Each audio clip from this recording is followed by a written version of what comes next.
From CBS News headquarters in New York, this is the CBS Evening News with Walter Cronkite and Eric Severide in New York, George Herman in Washington, Leslie Stahl in Washington, Fred P. Graham in Atlanta, Peter Kalischer in Paris, Tom Fenton in Paris, Robert Shackney in Des Moines. And tonight, a CBS Evening News special report, The Energy Crisis. Good evening. In a landmark ruling, the Supreme Court today legalized abortions. The majority in cases from Texas and Georgia said that the decision to end a pregnancy during the first 3 months belongs to the woman and her doctor, not the government. Thus, the anti-abortion laws of 46 states were rendered unconstitutional. More on this story from George Herman. In 2 related cases and 8 separate opinions, the 9 justices made abortion largely a private matter and ordered the states to make no laws forbidding it, except possibly during the final months. The court split 7-2, with Justices Byron White and William Rehnquist dissenting. In effect, the court makes abortion subject only to the decision of the pregnant woman's doctor. It ruled that states may make no laws restricting a doctor's right to decide his patient needs an abortion and to carry out that abortion during the first 3 months of a pregnancy.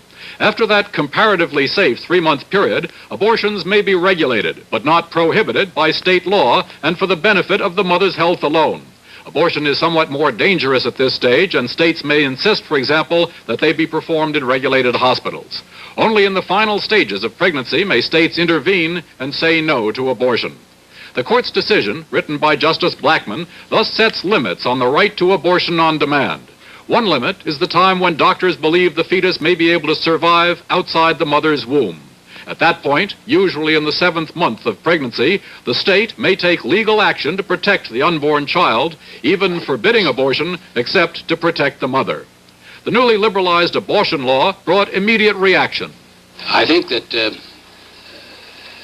to raise the dignity of woman and give her freedom of choice in this area is an extraordinary event. And I think that January 22nd, 1973 would be an historic day. In this instance, the Supreme Court has withdrawn protection for the human rights of unborn children, and it is teaching people that abortion is a rather innocuous procedure provided that there are proper legal safeguards. I think that the judgment of the court will do a great deal to tear down the respect previously accorded human life in our culture.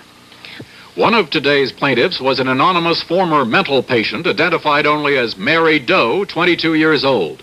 CBS News correspondent Fred Graham talked with her recently. Now, the first 2 children you'd had they been taken away from you? Yes, because I couldn't take care of them by myself, and I couldn't with my husband. And now I believe you had 1 more, and it was also put out for adoption, wasn't it? Yes, I put it out because of my husband. Now, after you were unable to get the abortion for the 4th pregnancy, what happened? Well, I had to go on and have the baby and have it adopted out.